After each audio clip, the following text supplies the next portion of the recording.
um, and this is one of those. For two reasons, we have, and I'm just here to introduce the Comptroller of the State of New York, Tom DiNapoli,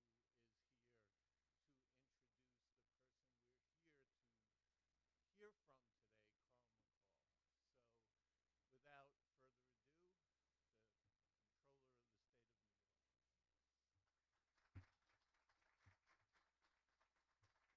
York.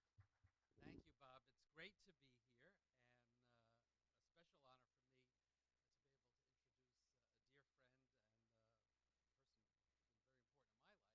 McCall. I also came because I already had one of his books, but I needed him to sign a message to me, so I got that. That's my honorarium for today. So thank you, Carl, for that. Bob, thank you and your team here at Rockefeller Institute for all that you do. This is certainly a very important place and helps us all with analysis and encourage smarter government policies and solutions here in the state capitol. And it's wonderful to be with Paul Grondahl as well. Now we're pushing this book, but if you haven't read Paul's book on Erastus Corning, right? Their Corning, Albany Icon, Albany Enigma. You got to read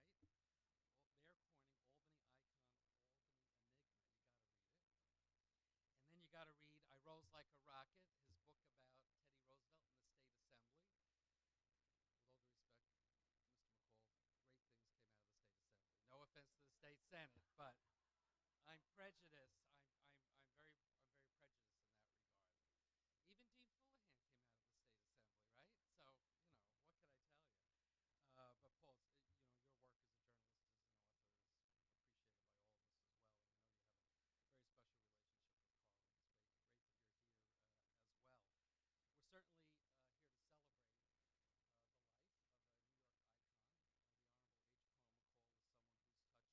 The Honorable H. Carl McCall is someone who's touched so many of our lives. You have three controllers here, actually. You got McCall, you got DiNapoli, and the controller from Ulster County, Marge Gallagher, is here. And she said to Mr. McCall, "You're the reason I'm a controller." So, proof positive that Carl really has been an inspiration. And I think it's also fitting that we are having this discussion with Carl and his book, his memoir, and his life, the same week that we've celebrated the birthday of Dr. Martin Luther King Jr. Dr. King said many wonderful things that we often quote. One of his quotes was, "Life's most persistent and urgent question is, what are you doing for others?" And I think when you consider Carl McCall's life, his calling throughout his life has been doing for others. He is a statesman, he's a leader. To so many of us, he's been a mentor, certainly a friend, and a tireless warrior for justice. He has broken barriers, he's overcome obstacles, and he's been fighting to do the same to help others in so many situations. Now, he wrote this wonderful memoir. It could also be a movie, I think. It would be a very long movie. It would be a challenge for any editor, but I haven't finished reading the book, but I've started, and I could tell already. There are so many rich stories here, so many great characters, and obviously the lead character is our own Carl McCall. And when you consider his life that I'm sure he'll talk about, from humble beginnings in Roxbury, Massachusetts, to Dartmouth, to Andover, Newton Theological Seminary, the University of Edinburgh, UN ambassador, state senator, commissioner of the Port Authority of New York and New Jersey, commissioner of the State Division of Human Rights, president of the New York City Board of Education, vice president at Citibank. I still have my own bank account at Citibank, Carl. First African-American state controller, first African-American major party candidate for governor, member of the board of the New York Stock Exchange. Obviously, many of us know him as the chair of the SUNY Board of Trustees, and now adding to that long list, being an author as well.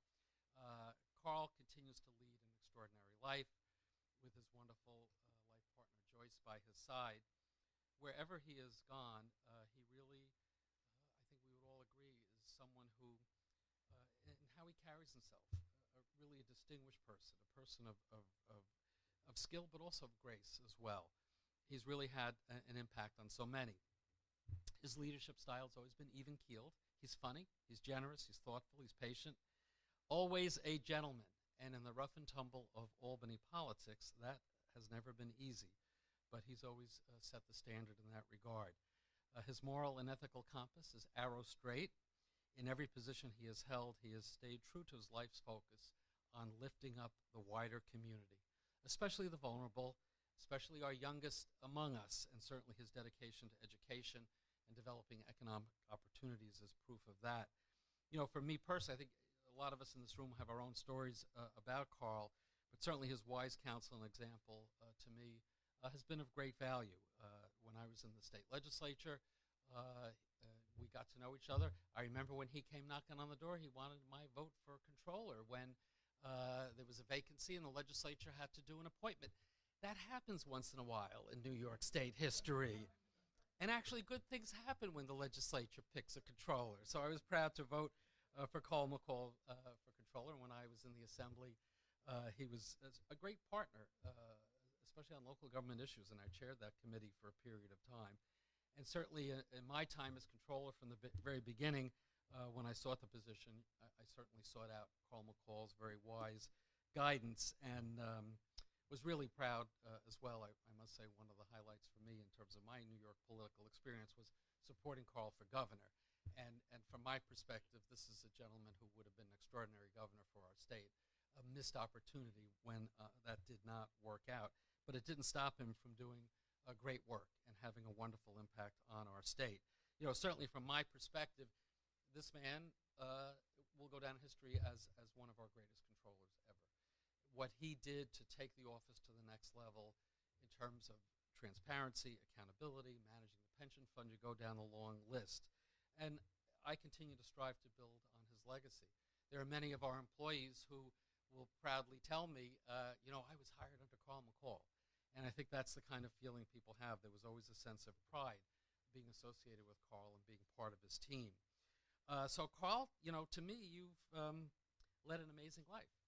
And reading this book is a reminder of just how amazing that life has been, often overcoming some long odds, but always keeping your eye focused on where to go and bringing us all along with you. Your life is an inspiring legacy, and it's forever etched in the history of our state, really of our nation, and now you've written it down. And so for future generations, folks are going to be able to read about all that you've accomplished. And I think especially in this very partisan time we're living through, very morally challenged political landscape as well, there's a lot for us to learn from Carl McCall's example, a lot to learn from reading his insights and reading the stories that he's sharing with us. He really is the best among public servants and elected officials, and really stands out as the kind of person we should all be emulating, not just in the political world, but in life in general. So, Carl, I'm very proud to call you friend, and I'm very honored that I've learned so much from you and continue to use your leadership as an example of what I strive to be and how I strive to keep our office still with a good reputation, the good reputation that you certainly left it with. So, enough from me. Let's hear from, you had so many great titles, but I still like that title of the former Comptroller of the great state of New York. Let's call forward the Honorable H. Carl McCall.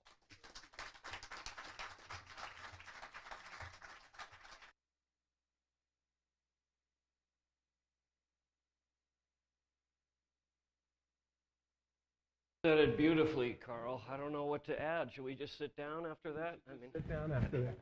Listen, I'm just so pleased to be here and to hear from Tom. And I have such great respect for his leadership.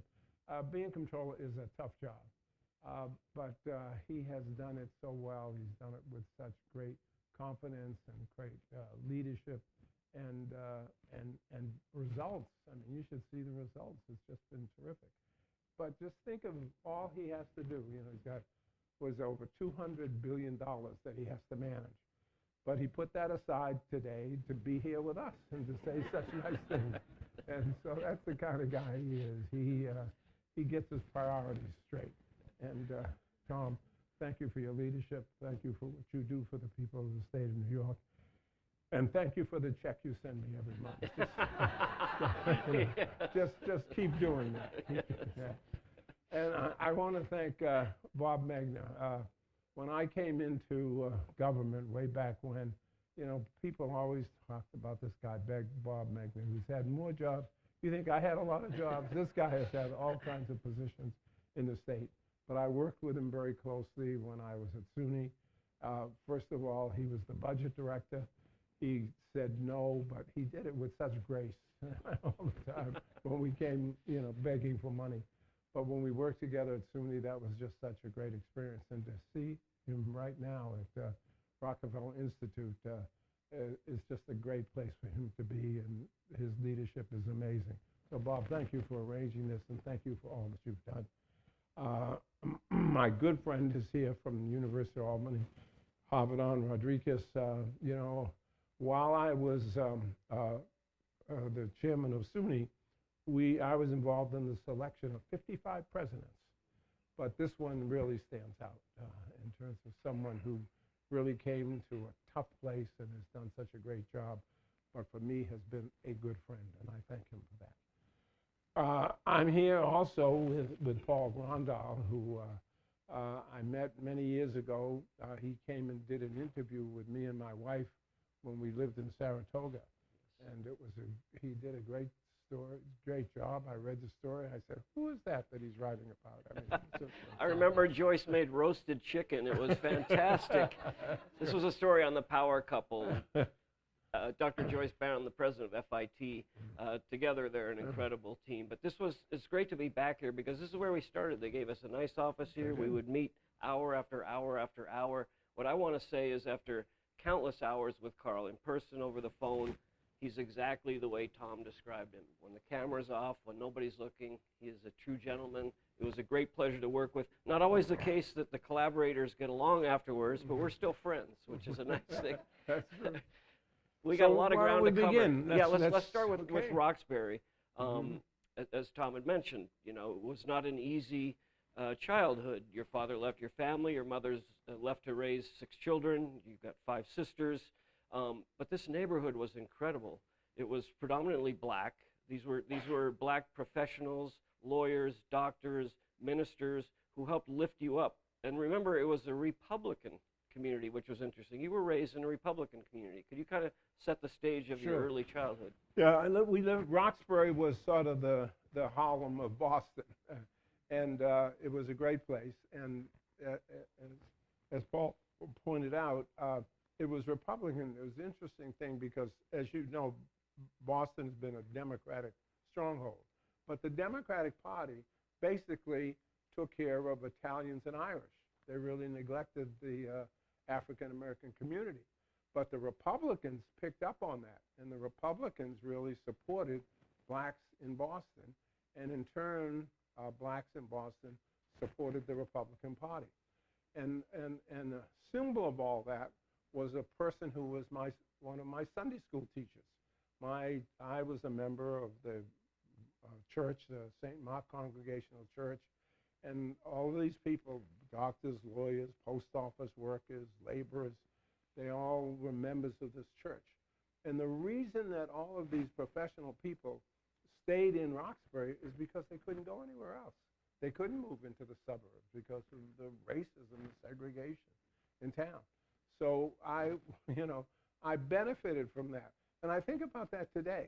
The fact that today, people can go and move anywhere they want, and our young people don't have the role models. I had these terrific role models, these men and women who had achieved so much, and the centerpiece of their achievement, of course, was that they all had good educations.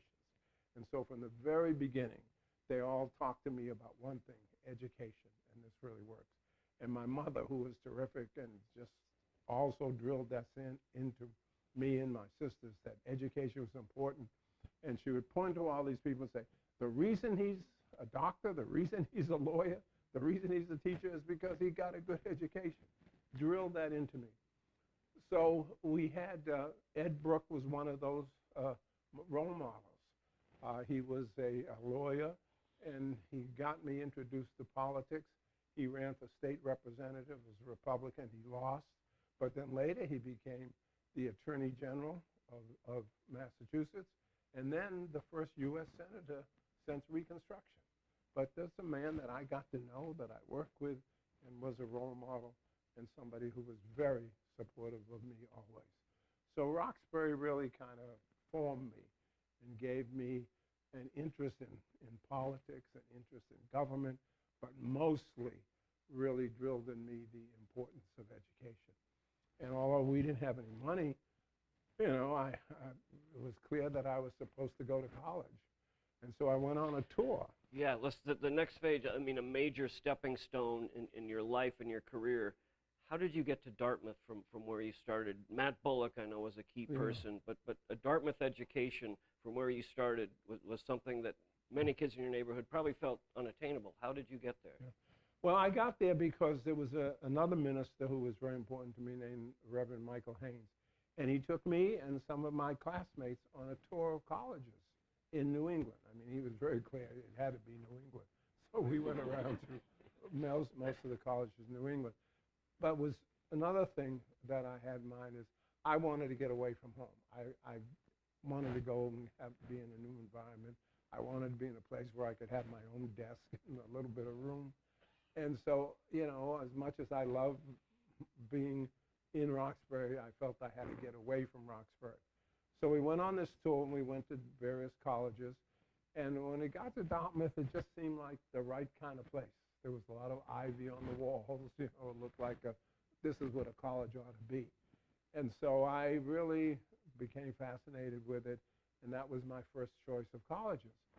Great, but now I had to two things. I had to get admitted, and I had to get the money. Admission worked out. I did get admitted to Dartmouth, and they gave me a partial scholarship. But there, again, in my community, on the very street on which I lived, and we lived on the street, and we were poor. We were on welfare. We had not very little. But Matt Bullock was a man who had graduated from Dartmouth College in 1904. And he was a prominent lawyer now in New York, in Boston, and was a member of a foundation. And when I went to see him and told him that I was interested in going to Dartmouth, he said, that's a great thing. He said, if you get admitted to Dartmouth, don't worry, we will take care of the money. And he did. So I went to Dartmouth completely free. Didn't cost me any money at all. When I finished Dartmouth, I wanted to go to graduate school. I came back to see Matt Bullock. He said, taken care of. So that's why now Joyce and I do whatever we can to provide scholarships to students, because that scholarship aid made a big difference. So I left college. I had no student debt. You know, I was able to go on and begin to do other things because I did not have that burden. But, you know, this was a black man who went to Dartmouth way back, you know, 1904, but he was still in our community trying to be helpful and finance my college education. I mean, the title really says that there's so much gratitude at every chapter of your life. You're truly blessed and highly favored. I would also mention books are for sale at SUNY Press out in the lobby here, but every penny Carl is giving to his McCall Scholars program that helps financially needy students. So he is giving it back at every step of the way. But the next phase, the military and the ministry, and I want to talk, there's an incident we talk about in the book where you saw overt racism when you were a soldier in uniform. And we talk about race throughout your political career, and the way you handle it is different than some other black candidates, which we can talk about. But talk about the military and then going on to ministry. Sure. While I was at Dartmouth, I signed up for ROTC. And the deal was if for 4 years you had ROTC while you were in college, and then when you graduated, you had to spend 2 years on active duty. But at that time, when I graduated in 1958, the situation was pretty calm, and they didn't need a lot of new officers. So they told us we only had to do 6 months of active duty rather than 2 years. So that was a pretty good deal. But what they did anyway is they sent me to Albany, Georgia, to Fort Benning, to Officers Training School. And so I was commissioned when I graduated, so I'm a second lieutenant, and I'm going to Albany, Georgia. I had never been south. You know, I was a New England person. I heard about the South, and I wasn't particularly interested in it. But anyway, you know, I had to go south. to Fort Benning, Georgia. And I remember I got on a plane. I'd never been on a plane before, from Boston. There was another guy. He was white. He had graduated from Yale, and he was in the same situation, going with me. The two of us were on our way to officer training school. So we got to Albany, Georgia. It was late, and they put us on a bus and took us into the town of Albany. And we missed the last bus out to the station, out to Fort Benning. So we figured we just had to stay at this bus terminal and wait for the next bus, which was 6 o'clock in the morning.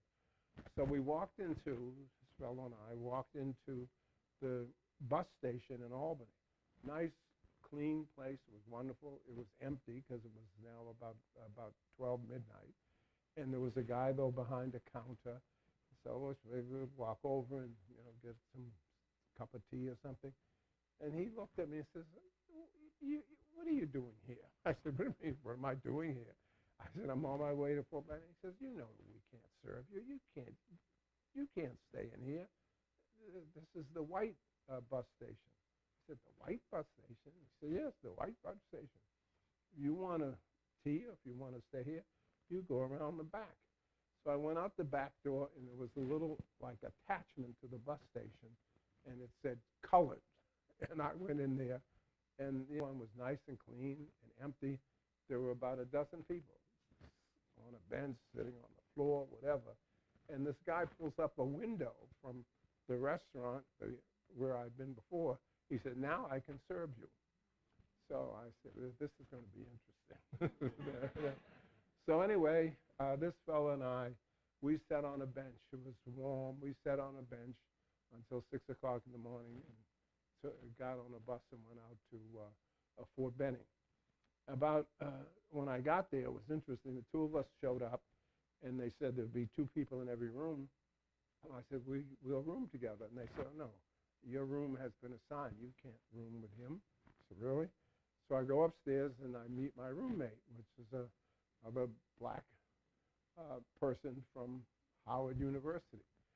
And the next morning, we all had breakfast. There were about 200 people in the group.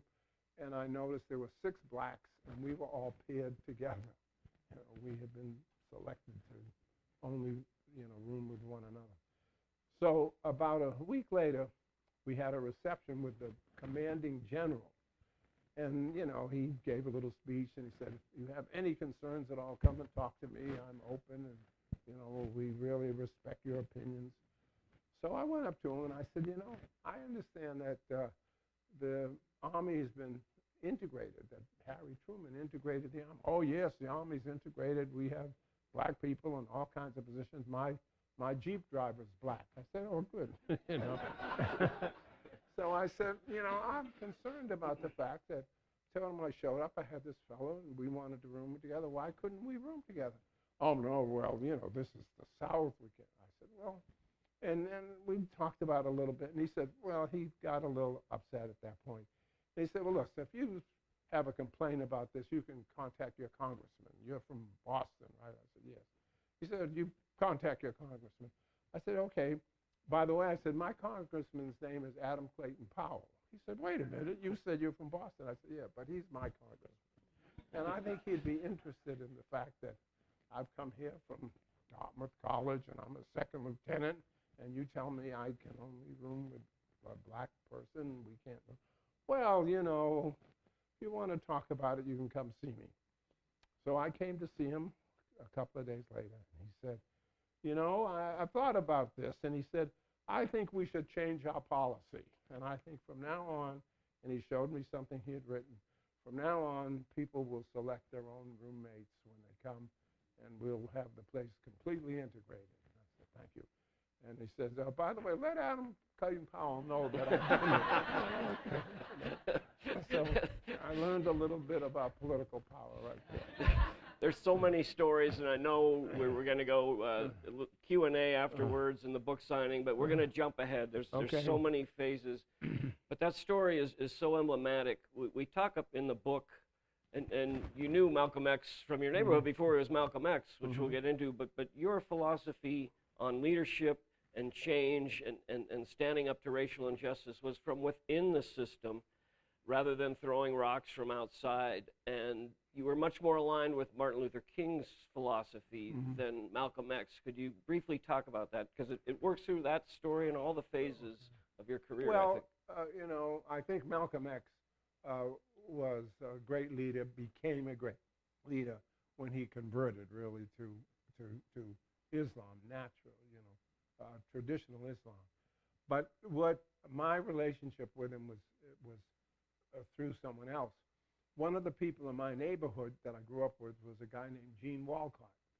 And Gene Walcott was unusual in that when we would go out to play basketball, Gene stayed home to practice his violin.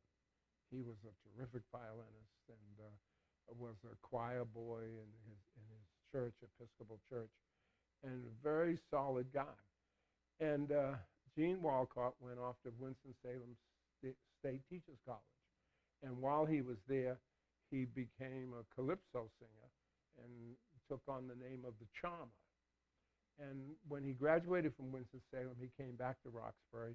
He got back to Roxbury from college about the same time I'd come back to Roxbury. And at that point, Malcolm X had just come out of jail and was recruiting people, and he was particularly recruiting musicians. So he recruited Gene Walcott, became a member of the Nation of Islam, and his name was Louis X. And he became a real devotee and a supporter of Malcolm's and a real surrogate for Malcolm. And he then changed his name to Louis Farrakhan. And he is somebody who is now really taken over the most radical element of the Islam movement. But I knew him then as Gene. I've run into him a couple of times. And, you know, we've chatted, and we've been very clear about the differences we have. But we both came out of the same community, and we just went in different directions. There's so many luminaries in this book. You really need to read it because the stories just flowed out of Carl. It was such a great process to work together. But let's jump ahead to Albany. Yeah. Quite a few years. You came in the class of 1975 to the Well, Senate. let me just say before Albany. Okay. I just have to There's say about six other big jobs Brooklyn. before that. Yeah, Brooklyn. about Brooklyn. Yes. Because to get to Albany, I had to get to Harlem. And I had to get to I got to Harlem from Brooklyn. While I was in Roxbury, I started a project after college, after seminary. Anyway, I got a lot of attention for the kinds of things we were doing in the community. And I was invited to come to Brooklyn to work for the New York City Mission Society. And they sent me to Brooklyn to be an organizer for black churches, for those churches to be active in their communities. And the churches and these prominent ministers were anxious to do that because they saw what Martin Luther King and other ministers were doing in the South. And they were under pressure, like, what are you guys doing here in Brooklyn, in New York? You've got these big churches, but what are you doing in terms of bringing about the change in social conditions? And so they hired me to be their organizer. I came as a community organizer for black churches in Brooklyn. And these ministers said, look, we're running these churches. We don't have time to get involved, and you do this for us. And so here I am. I'm in Brooklyn, and I'm a community organizer, and I said, what am I going to do? And something came along that was just right. Nelson Rockefeller was building up the State University of New York, and he was focused on Downstate Medical Center. And he was putting a lot of money in, and they had a big construction project right in a black community in Brooklyn. But no blacks or Hispanics could work there because of the labor unions' discrimination wouldn't let them.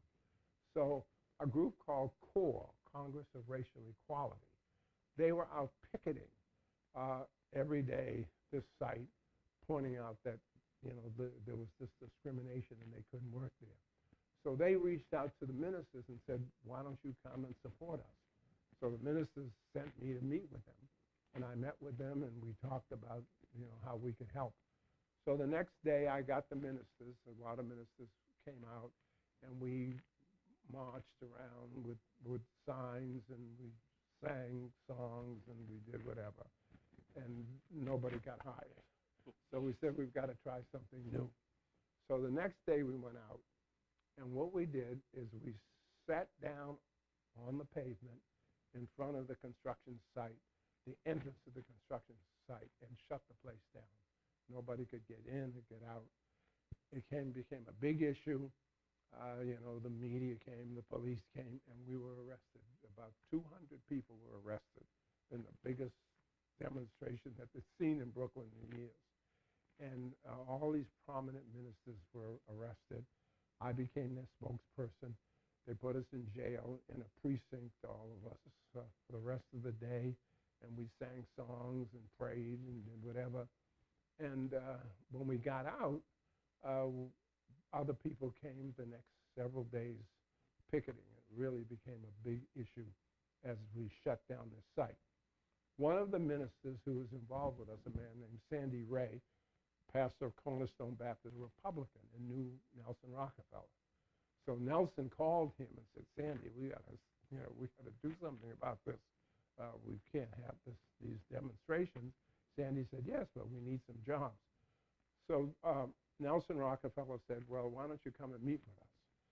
So Sandy Ray called me, and he picked about 6 other ministers, and he said, I want you to come with us, and you will be our spokesman to tell Governor Rockefeller what we want.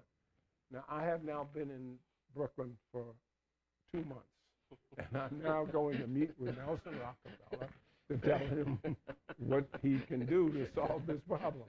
Well, that's what I had to do.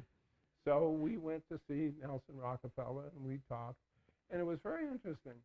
He talked about his own experience with the unions, because he had just been the person representing his family in the construction of Rockefeller Center. And he talked about the problems he had with the unions and how discriminatory they were, how adamant they were about certain things. And he was very sympathetic, but he felt there wasn't a lot that he could do. But we did work out a situation where we developed a job placement operation in Bedford-Stuyvesant in Brooklyn, where all the people who wanted to hire workers and use the state employment service, they put that office right in our community, so we could reach out to people and inform them about jobs and actually line people up with jobs. And they did get about 12 people to get jobs at the construction site, which had never happened before. But that was a big boost for me in terms of, becoming involved in a real activity in Brooklyn that really brought about a change in terms of an important issue such as, finding jobs for people. That was a great win, and it's a great scene in the book. But Rachel, you got us on a tight schedule. How are we doing for time? Okay, we got the next 40 years in 7 minutes, Carl. Well, let me tell you, let's go. Anyway, so. Okay. I'm trying to stick to the schedule. Okay. I didn't get the memo on the tie, Bob. I'm upset. I'm the only one here without a tie. Okay. Well, let me move ahead. Because of the things I did in Brooklyn, I got invited to the big time in Harlem. A man by the name of Percy Sutton, who was a leader in Harlem. He and Basil Patterson and Charlie Rangel and David Dinkins, they were called the four of them. Really, somebody called them the Gang of Four, but they really pulled everything together in Harlem.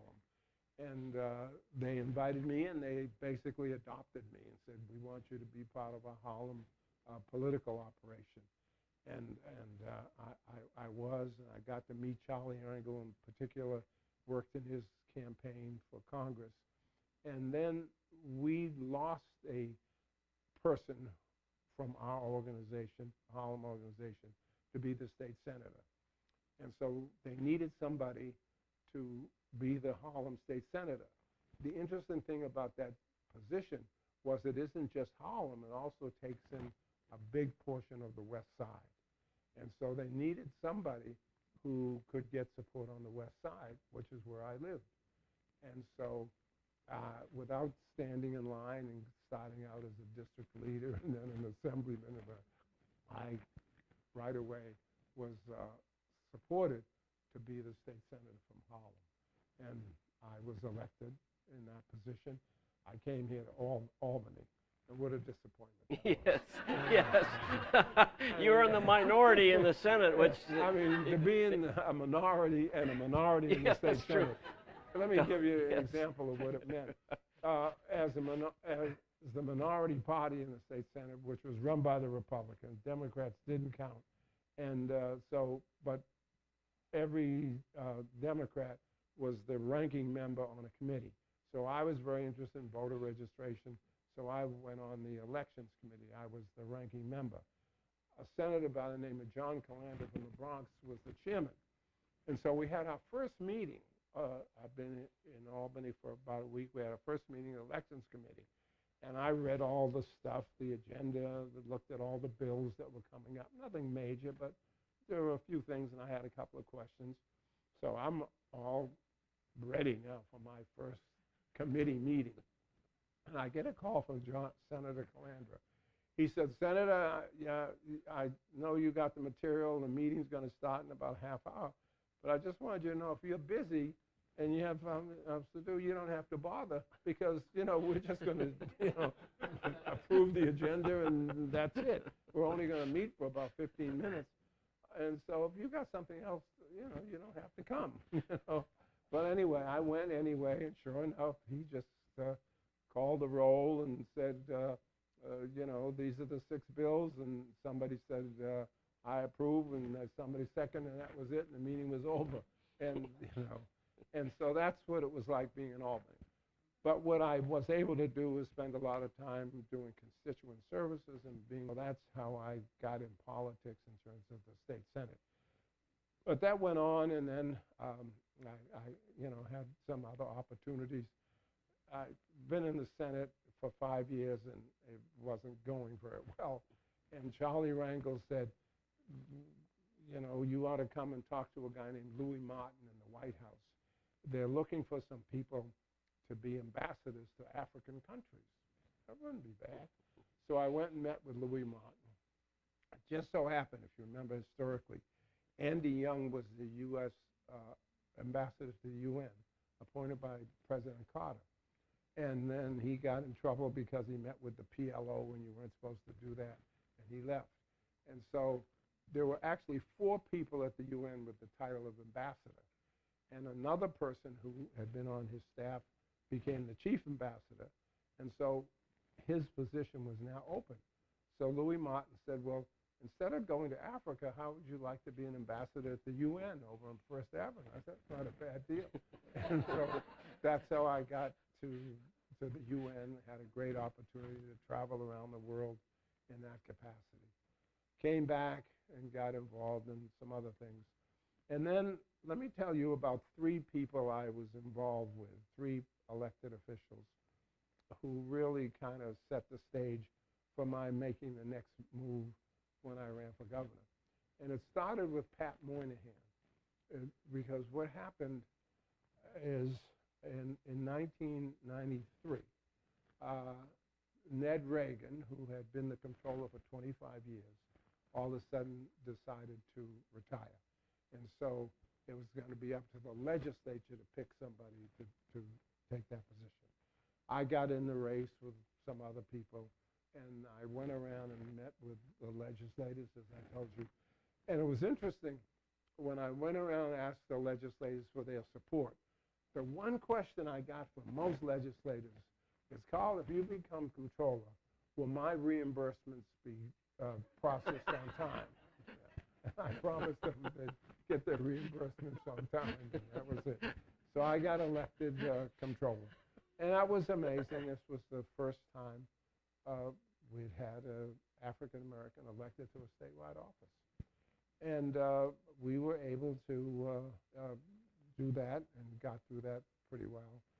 And when that was over, and I was elected appointed in 93, in 94 I had to run I had to run statewide, and I was able to beat the Republican, a fellow by the name of Herb London, and I was reelected again in '98. During the course of that, I got to know Pat Moynihan pretty well.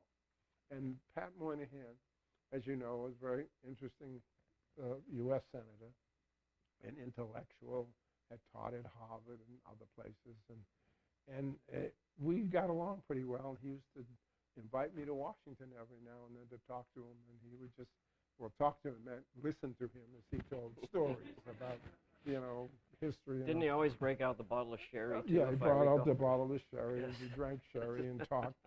And somebody once told me that, you know, with Pat Moynihan, he called him up once about some issue, and Pat Moynihan went on to tell him that the issue that he raised was really settled when the Persians won the Peloponnesian War. You know, that's the kind of thing you got from Pat. So we talked a few times, and it wasn't clear whether he was going to run for re-election in 2000.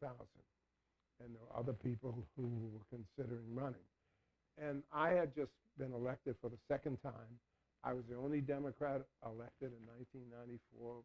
Mario Cuomo lost, the Attorney General lost. So I was really the top Democrat in the state. And so now as we come up to '98, there's some speculation about my running for the U.S. Senate.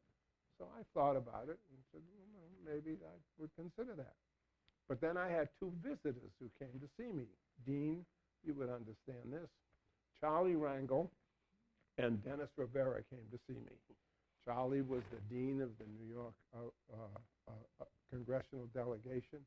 Dennis was the head of 1199, one of the major unions in the state. So they came to see me, and their message was that they were for Hillary, that the First Lady, Hillary Clinton, was interested in running for U.S. Senate. They thought this was a good idea. Charlie was lining up members of Congress to support her. Dennis was lining up labor unions to support her. So it seemed to me that this wasn't going to work. But I figured I had to get something out of it.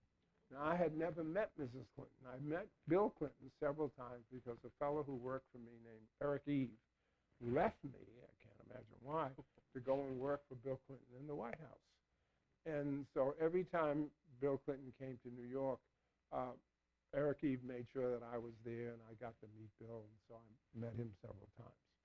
And but I've never met Mrs. Clinton. But anyway, I called the White House and asked for Mrs. Clinton, left a message, and within an hour she called me back, and she obviously had been briefed. How are you? How's Joyce? How's, you know, the whole thing. And I said, yes. The reason I'm calling, I said, is, you know, there's been some speculation about your running, and there's some speculation about mine. And I just wanted you to know that I think you should run for the Senate, and I will support you. I think you'd be a great senator. And she seemed very appreciative and said, you know, we really need to get together, and we'll figure out some time when you can come and meet with us. And I said, fine. Now, at that time, the Clintons were doing something that they were criticized for. They were inviting their big donors to the White House to spend the night in the Lincoln bedroom. That was kind of a big deal. People would go and say, to spend the night in the place where Lincoln slept. So about 2 weeks later, Joyce and I got an invitation to come to the White House and spend the night in the Lincoln bedroom. So how could you turn that down? That was pretty cool. So we go to the White House, and it was really nice. We got there in the late afternoon. They did a tour, and that evening, just Bill Clinton and Mrs. Clinton, Joyce and myself, and our friend Harold Ickes, we had dinner, and we just talked about Mrs. Clinton's campaign and about her coming to New York, and you know, what are the things that had to be done, what could we do. I mean, she was really very focused, and it was clear she was going to do it. After dinner, we went to the theater in the White House and saw a movie, and we had a drink, and got up, had breakfast the next morning, and went back to New York. Now, because they had been criticized for this, the Clintons were now publishing the name of anybody who was coming to the White House for this Lincoln bedroom tour, I guess you'd call it. And so right away, the media called me and said, oh, we understand that big donors do this. You know, you must be a big donor. How much have you given to the Clintons? I said, we haven't given them anything. We were there on scholarship. So after this decision not to run for the Senate, I then focused on running for governor. And the Clintons were very interesting. They clearly wanted to support me. But Andrew Cuomo, who wanted to run for governor as well, was the Secretary of HUD who worked for the Clintons. So they had to, you know, kind of be careful about how they proceeded. But ultimately, as the campaign came along, as we were doing well, they really came over all full stop and were very, very helpful in the campaign. And as you know, it was tough. Andrew Cuomo had a reputation. He was the governor's son, had been a Secretary of HUD. We had a very spirited campaign with Tom's help. I was able to win the primary, but I didn't. But it was interesting.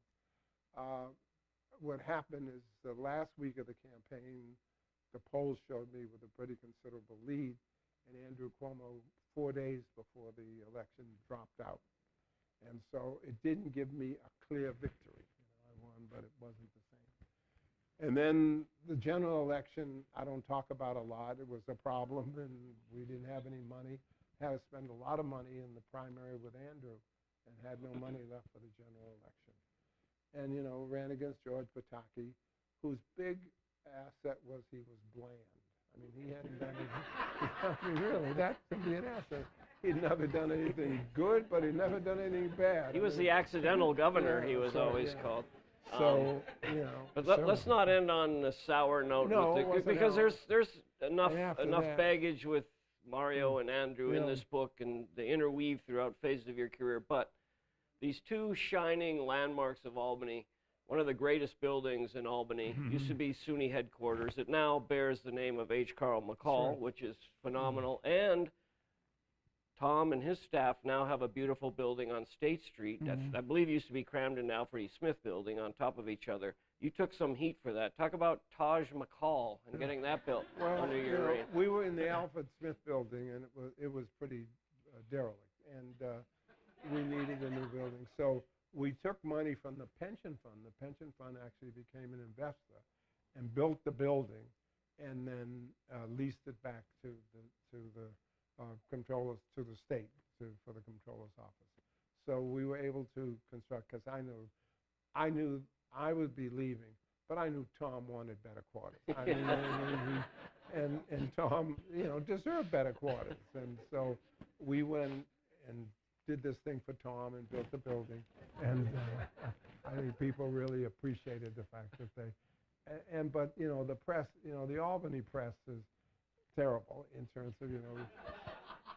I'm not really a reporter anymore, I just play one. Legislators, public officials, first of all, are not supposed to make money. You're supposed to really be poor, and you shouldn't get decent salary. You shouldn't have decent facilities, you know. And so the media just jumped all over this and thought this building was just too grand, too luxurious, and they referred to the building as Taj McCall, you know. But anyway, but Tom and I like it, and that's what counts. So, One more final anecdote. It comes up in an election. You're running in kind of a white Irish Catholic district, and there was a question on your campaign posters and flyers and material to put your picture or not, and they decided not to. Why? Because of? Well, in some areas we sent material, and everybody thought it was fine. But a few areas, some upstate counties, they called and said, send material without pictures because they think you're Irish, and that's the way we're going to do this. But let me just say this about the book and about the great series of opportunities that I've had. And that's where I think I've been blessed, that these opportunities were blessings. They were a chance to give back, to try to work, to do things differently, to help other people. Just as I've been helped by so many people along the way, I felt I had to do that for others. And the positions I had, I took those positions with the understanding that if I did well, it would make it possible for other people to do well. You know, I say, yes, I was the first black elected official statewide in New York. But look where we are now. We have a black lieutenant governor, a black attorney general, a black woman head of the state senate, a black man head of the assembly. And I think that I tried to show that, you know, wherever we come from, whatever we look like, we can do the job if we're given the opportunity. And what I've had is a series of great opportunities. I'm very grateful to the people of New York for giving me that. And I will continue to do whatever I can to give back. And it's good to see all of you here who have followed that same course. You've tried to give back. You've tried to, you know, you're not going to get rich, but you've been focused on public service and making that a very noble profession. And I just want to congratulate all of you for what you have done. And I appreciate the opportunity I've had to make my contribution to the people of the state of New York. He's H. Carl McCall.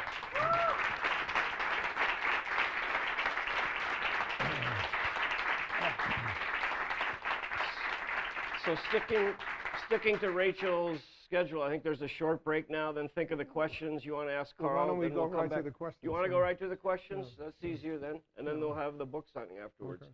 So you can just raise your hand Okay, and check one, two. ask Carl anything you want to ask. I'll start. It's always hard to get. I'll throw out one more. The first thing you visited in New York was, and you've had a lifelong love for this music.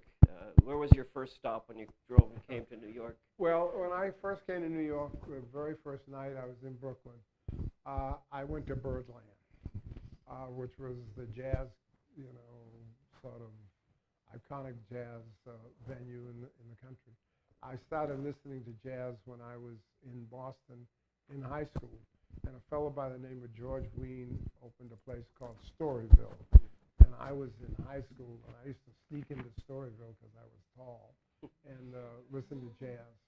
And there was a program headed that hosted by a guy by the name of Symphony Sid, and he used to broadcast from Birdland. And so when I got to New York, my first night, I left Brooklyn and came up to 52nd Street and to Birdland. And it was. I love that story. There's so many stories here. But yes, somebody already had the hand up. All the way in the back. Yes. New York City is a pretty tough place to peg a political team. I know there was a lot of big personalities. I believe you did, cross paths with Bella Abzug. Do you have any good stories about interactions there? Well, She was obviously part of women's. she was. And she was a member of Congress in the West Side, and so our districts overlapped. And I got to know her very well. She campaigned with me when I ran for office. And she was a very forceful woman. Charlie Rangel told a story about her that I remembered, and I always had to make sure when I saw her, I kept my distance. She was running for the U.S. Senate, and she confronted Charlie. And Charlie said, she started with her finger in his face, and I need your support. And then she jabbed him right in the stomach with his hand. So I was very careful. But she was a very forceful, very charismatic, very effective legislator while she was in Congress, and of course, a real leader of the women's movement. And I was fortunate. You know, while I was in New York, I interacted with her. You might have seen, did you see the program last couple of Sundays, Giuliani, What Happened to America's Mayor? Did anybody see that? Well, I'm in that and talk about experiences I had with Rudy Giuliani. And it's odd, Tom, can you imagine this, that Rudy Giuliani, when he became mayor, and we sent him, like we send every elected official, a proposal in terms of the audits we want to do. Well, Rudy Giuliani said we couldn't do any audits in New York City. I mean, as you know, the Comptroller has a constitutional responsibility to audit municipalities. But Rudy Giuliani said you can't audit audit New York. And we said, why? He said, because your audits will be political. I said, well, we've never done an audit in New York City Council. How can you say they're political? So we had to take money and hire outside lawyers and had to sue and go to court to force Rudy Giuliani to allow us to do audits. So we went to the state Supreme Court and got a decision that, yes, you must do audits in New York. He appealed. We went to the appellate division. 4 judges unanimously agreed that we had the right and responsibility to do the audits. He appealed that. We went to the Court of Appeals and got a 7-0 unanimous decision about doing audits. But I mean, that took almost a year and a lot of money, you know, just to do our job, just because Rudy Giuliani said we couldn't do audits. So that was one of many relationships we had with Rudy Giuliani. That was interesting. Any other questions? Do we see some hands? This is, yeah. So first, I'd like to thank you for Taj Mahal, because statue is there, makes it much easier for me to go to my chair. Okay. Second of all, so I had not known you really well. I went to MIT, and my director of the program, Mel King, had opened up a book for me. And there's a picture of the Honorable Carl McCall with a lot of hair. And apparently you played basketball Mm-hmm. here, Yeah. you know, when you were in Boston. Yeah. So I wanted to ask you a little bit about that, and then also about a little bit more about your relationship. Were you part of the Rainbow Coalition? I had heard a lot about this coalition in politics. In Boston? Yes. No, not really. I wasn't in Boston, you know, once I graduated from college, I wasn't in Boston very long. I got the invitation to come to New York and left immediately. So I really was not, but I knew Mel King and I knew people there, and I played basketball with a group of people there, but I really didn't spend a lot of time in Boston. But I had a lot of respect for knowing that I knew who you were Okay. when Mm-hmm. I saw that picture, Yeah. and just that connection and Yeah. history, you know. Mm-hmm. And then I guess my question too is, can you expand a little bit, because you know, you said you met Malcolm X and Dr. King. Mm. I'm always interested in the comparison Yeah. of the two of them. Oh, well, they were, well, first of all, what they had in common was a real commitment to justice and to racial equality. They had that in common.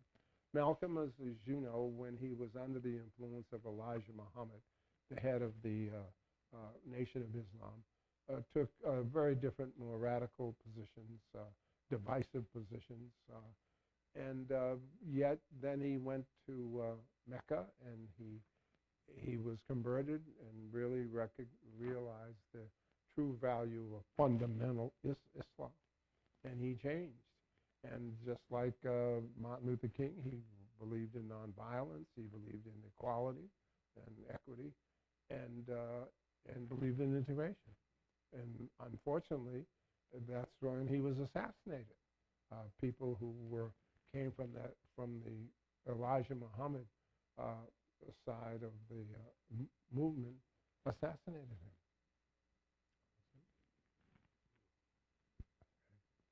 Yes, ma'am. We recently saw the Comptroller's authority over SUNY and CUNY and a number of other entities restored, and you're the former chair and a former Comptroller, so I'm just wondering if you have any thoughts that you could share with us about that. Well, I think Tom fought a good battle. I mean, it's very clear that under a former governor, some of the authority of the Comptroller, there was an attempt to erode it, and rightfully Tom fought back, and that authority has been restored, which it should be.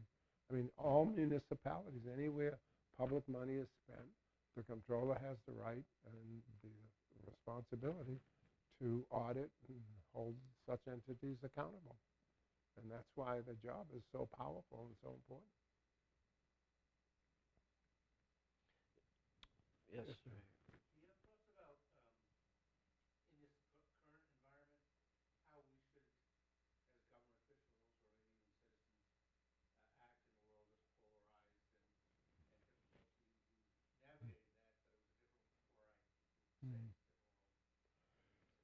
Well, I wish I really had an answer for that.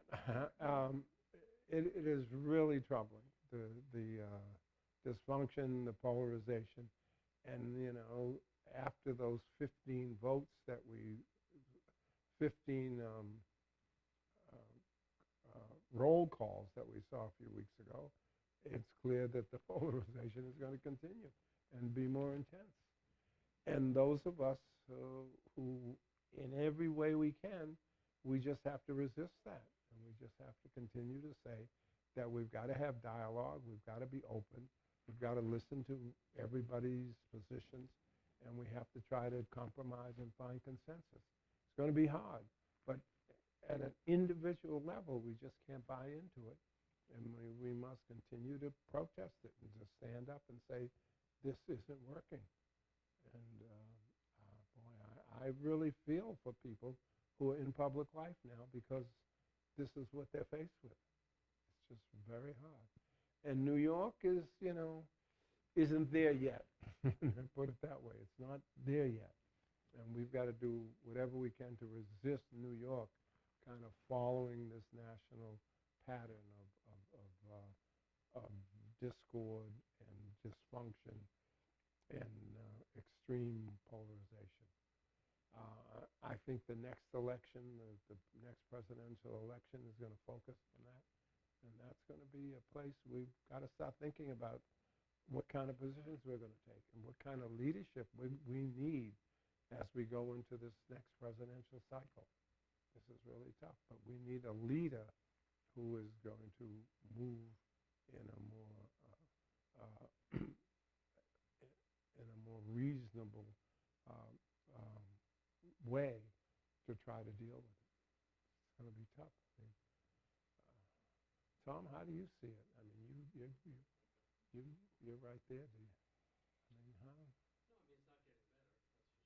And I think the national discourse is coloring everything else. And I think you're right, New York is not as polarized, but you see within the Democratic Party divisions, right? We saw that play out this week. Mm-hmm. And the Republican Party also.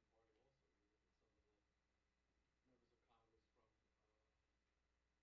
I happen to live in the 3rd Congressional District, represented by Mr. Santos. Oh boy. So, I think it'd be fair to say. Can you audit him, Tom? I wouldn't know where he lives. Or what his name is. I mean, I don't know that we're saying the best and the brightest at this point. Yeah. I don't want to be overly partisan, Yeah. but you see some of the representatives from New York very much falling in line with the more extreme parts of the Republican Party. So Yeah. I'm very worried, and I think you're right. I think so much of the next couple of years is totally going to be revolving around the presidential race. Mm-hmm. Would Biden run again? If he doesn't run again, who will emerge from the Democratic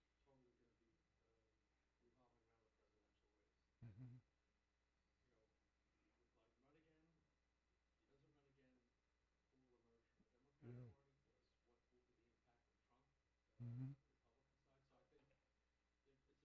Republican side? So I think it's a very treacherous time in American politics. And the big concern is the obvious one. Will people get turned off and drop out because of what they've seen? And that would be the worst outcome. Yeah, I want to pick up on that. That's true. This is no time to quit. This is really the time to be engaged fully, however you can, wherever you are. Habadon, how is the academic community looking at this issue? Well, I think, as the controller said, right, I think we're paying careful attention, particularly as it impacts higher education, not only in the region, but across the country. And you see some of the issues that are flaring up in places like Florida, right, Mm-hmm. with academic freedom and other issues. We're looking at the ways in which institutions of higher education are funded and sometimes not funded at the state and national level. We've been doing really good here in the state of New York in terms of state funding and how we continue to build and strengthen the institutions. But there's a lot of concerns out there about the decisions that are being made at the federal level and the way it impacts institutions of higher education and society at large, right? So there's a lot of concerns, a lot of issues that we need to be paying attention to and really playing a more active role in this process. Good. Good. We really have to be engaged. Mm. Yes. Yep. Mm-hmm. First of all, thank you for your vote of confidence and thank you for giving me a job at Yes.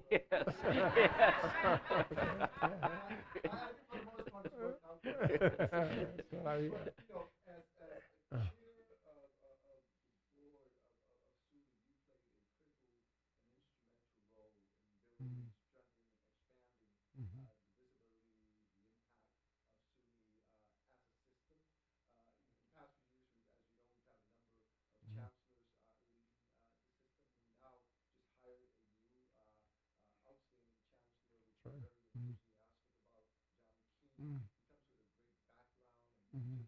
That's what I-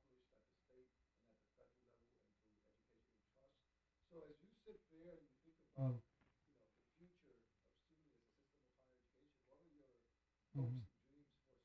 Sure. Well, first of all,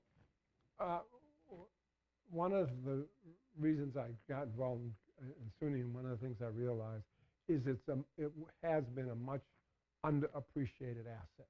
I mean, it is a terrific asset for the state. It is affordable, it's quality education. I mean, there's nowhere else where you get that. And the variety, 64 colleges with all different approaches and different locations. And I mean, there's no need to go anywhere else. So what I worked on with others was, just raising the profile and that more people understand the value of the college, and therefore to invest in it. They weren't investing because they really didn't understand it. And, and the competition between the public sector and the private sector was a big issue. I think SUNY has a great future, and I think it has a great future because it continues to be affordable, and that's not something you can't say about other colleges. And as you know, the decisions that's going to come up pretty soon about affirmative action, well, that's not going to be an issue here. I mean, SUNY was founded because there was a need for an institution that was going to be diverse. Because prior to this, we're dependent on a system of public colleges, which were simply not diverse. And SUNY was founded to be an open institution. And I think that is going to continue. So therefore, I think SUNY is going to become even more attractive as many other schools fall in line in terms of being afraid now of having a commitment to openness and to diversity and to inclusion. So I think SUNY's best days are ahead because of this reputation that it has and its real commitment to inclusion, which you just don't see in other places.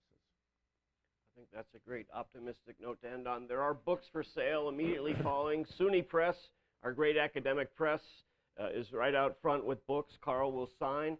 And this also says something about Carl. He's making extra time to speak with students and scholars afterwards. And the McCall Scholars fund students with needs. So once more, H. Carl McCall. Thank you. Thank you. Thank you.